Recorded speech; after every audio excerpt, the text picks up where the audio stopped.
Alright everybody, welcome back to the channel. Today's video is a review of a campground that I stayed at recently in Tupper Lake, New York. Little Wolf Campground.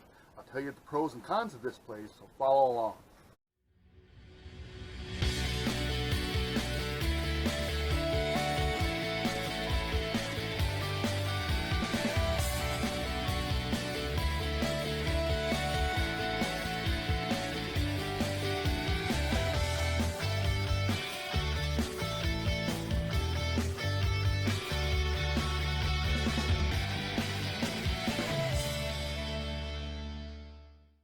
Welcome back everybody. If this is your first time watching, make sure you hit the subscribe button down below to continue to follow my adventures. Today is a review of a campground I recently stayed at, Tupper Lake, New York, owned by the Town of Tupper Lake. It's Little Wolf Campground. I score campgrounds in 5 different categories: inner roads and sites, facilities with bathrooms and showers, the amenities they offer, how their staff is, and price point.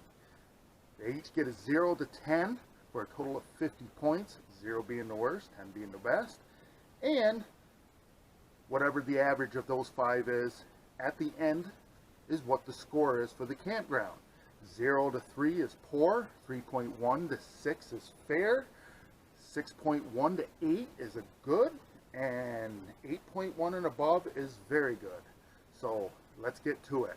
Little Wolf Campground in Tupper Lake, New York. Inner roads and sites. When you pull into this place, you will find it's paved in the initial driveway, but as you pull into the campground section, it is a gravel road. It is wide enough for 2 rigs to meet each other without scrubbing trees or parked cars. The road is smooth. There is a hairpin turn in the campground that I did okay. Most rigs that I saw did all right, and there's some big rigs that come in there. There is 45 sites there. 25 are seasonal, and that number varies from year to year. They offer water, electric, and sewer. I was able to get onto the site very easily, and it took minimal effort to level the rig. My opinion on these sites are they're nice sites, they're okay, and I think they're a little small in my book. From pedestal, where your slide out is, you have your camper and then you have your awning. The fire pit has to be either on this side or this side, because you can't have it out front because it would be too close to your neighbor or too close to your awning. So they're a bit close together. Most people I talked to were satisfied with the sites, felt that they were sufficient size. I like a little bit more leg room, I guess, so I'm scoring inner roads and sites a 7. Facilities, which are bathrooms and showers. A lot of campgrounds, this is where they falter a little bit, and this is no exception. The bathrooms were right across the road from our site. The stalls, the toilets, and the sinks are kept up. They're in good working condition, immaculately cleaned. And but the only beef in the bathroom is the stalls. The stalls are wicked small, and I don't mean this way, I mean this way. When you close the door, there's this much room between your knees and the door, and it's one of those things where, well, after you're done doing your business and you go to stand up, you have to open the door to pull your pants up, because what do? You lean forward, your head goes right into the door, and it's very tight in there. You have to open the door, and if you open the door and you're trying to pull your pants up and somebody's right there, yeah, you know where that goes. The showers, I was very disappointed in the showers. They are pay showers. My philosophy on this is you don't go to a hotel to pay to stay the night and walk into the bathroom and drop quarters in a slot to take a shower. Shouldn't do it at a campground either. When you pay the price to be there, you're paying the price to use the facilities and the amenities that the campground offers. And I know the reasoning behind their pay showers are, oh, it conserves water. People tend to conserve water when they have to pay for it like that, which is a very true statement. You also have dickheads that leave the water running, but there's items you can install so the water doesn't keep running.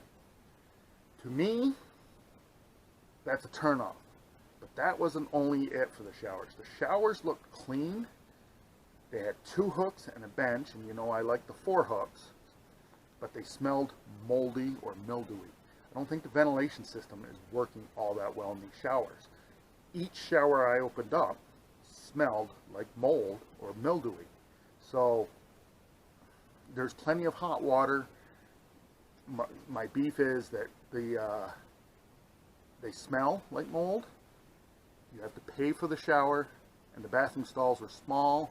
I hemmed and hawed on a grade on this. I was going to give them a 5, but because they are actually kept immaculately cleaned, I gave facilities at Little Wolf a 6. Amenities, this is a town-operated campground and beach area, so it has a large beach. There's lifeguards there. There's docks you can swim out to, and the kids just love going out to those docks and jumping off the docks all day long. They offer a concession stand that is open during the day. There's a playground area. There is a pavilion that you can rent out. There's also on the other side of the pavilion, there's a tent area that if you don't have an RV, you don't need an RV site, you can get a tent site over behind the pavilion. I think for the amenities that they offered there were pretty decent. I gave them a 7. As far as staffing was very courteous, very friendly. The caretaker actually came over and talked to us when we got there for a bit. I like to talk to a caretaker anyways because I had Jax with me, and Jax is trained on a wireless collar, so there's no leash involved. The controller sits right out here, and he knows he has this area out in front of the camper. He doesn't care about other dogs walking by. He doesn't care about barking dogs. He'll lay right out here just fine. He doesn't, when somebody approaches our site, he will get up and wag his tail and go greet them. But the caretaker stopped by. The people that were working there were courteous. They kept things clean. The grounds were kept up. The sites were picked up. I gave the staffing at Little Wolf an 8. And I think that's one of the highest grades I've ever given. As far as price point, it's $50 a night to stay there. Water, electric, and sewer at the site. It looks like there's cable TV hookups, but there is not. That is for seasonal people who stay there. If they want to have cable TV, they have to arrange to have it in. The $50 a night to stay there, I think, is a fair price. I still don't like to pay showers, but anyways, I gave the price point a 7 for what they offer, the sites and the amenities. $50 a night is fair. So they get a 35 out of 50 score for an overall 7.0. Incidentals of it, I have Verizon. I had a signal the entire time. Gas and groceries are right down the road. If you go, Little Wolf is off of Route 3. If you come in from the Cranberry side of Tupper, there's a big sign out by Route 3 that says Little Wolf Beach and Campground.